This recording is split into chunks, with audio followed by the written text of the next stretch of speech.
Hello, my name is Donna Howes and I'm a certified executive coach and human resources professional, and my work is largely with organizations trying to create those proud and productive workplaces that we all want to be associated with. I have come across a fabulous tool, a book called Immunity to Change. It's written by Robert Kegan and Lisa Leahy. Now, if you haven't found it, I really highly encourage you to have a look.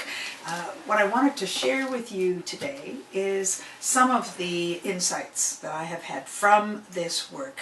It's really about unlocking the potential in yourself and also the organizations and individuals that you work with, and gaining some insight into what keeps us stuck, both at the individual level and organizational level. As change agents, we all know about what stuck looks like and how that feels. And then just to cover off some of the very practical tool that Kegan and Leahy have brought forward in this work. And I'm sure you'll find something of interest here. So what does stuck look like?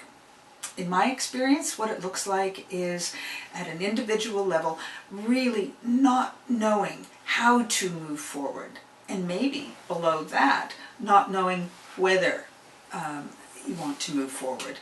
And in my work with organizations, it's often a conversation around, look, we're not really sure that the future is going to look any better than where we are now, so why should we move forward? So stuck can really look like a number of different things to us, and it comes from a deep part of ourselves, an unconscious part of ourselves. Stuck is often to do with fear, and we know that fear can have us see change and even opportunity as real threat, not as the opportunity that it represents. So when we're dealing with not moving forward, being stuck, we're bringing in the whole notion of the unconscious and the way that we see the world. And as Kegan and Leahy have set it out in Immunity to Change, what they're saying is that these mental models that we have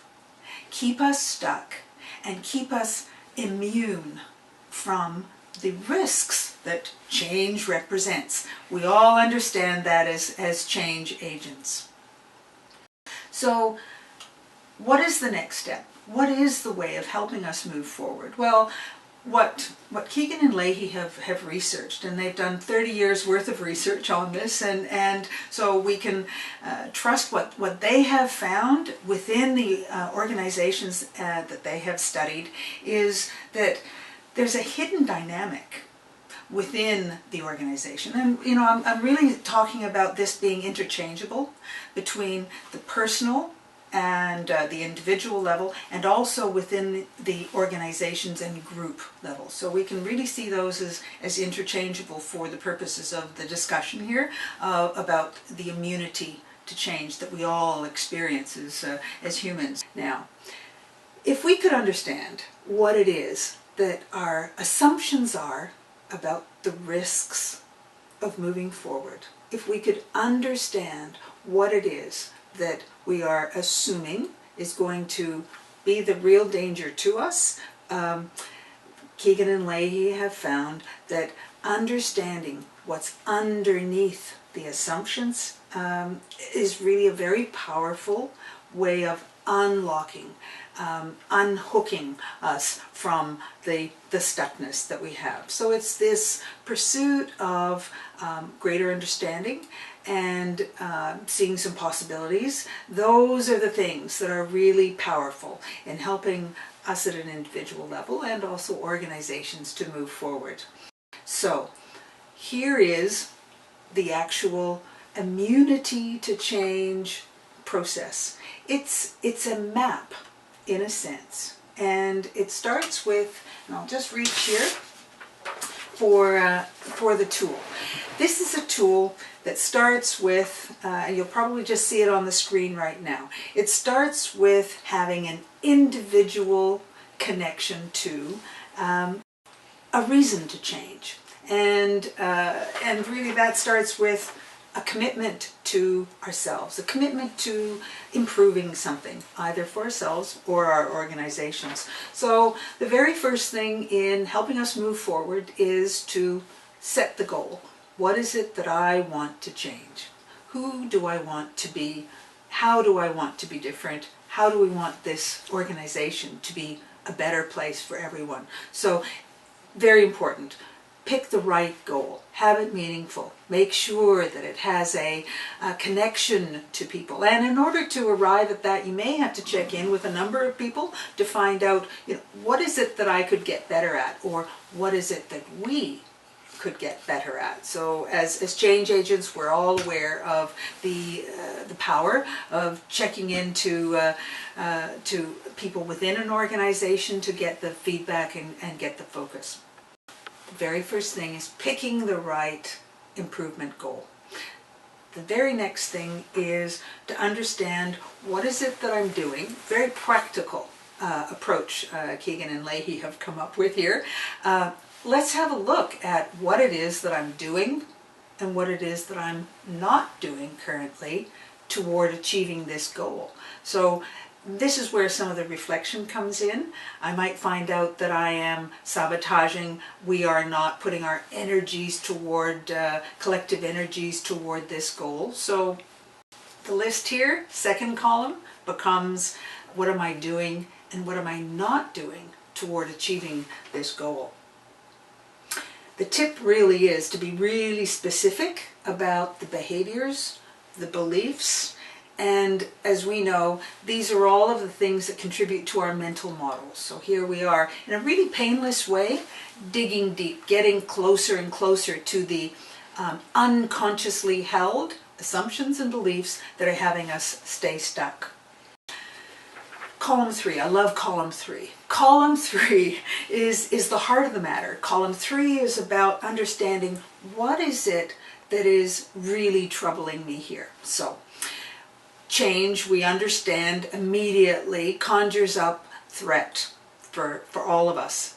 This is just that neuroscience piece that comes from the old reptilian brain. Change represents threat. So in column 3, what Kegan and Leahy have laid out is the worry box.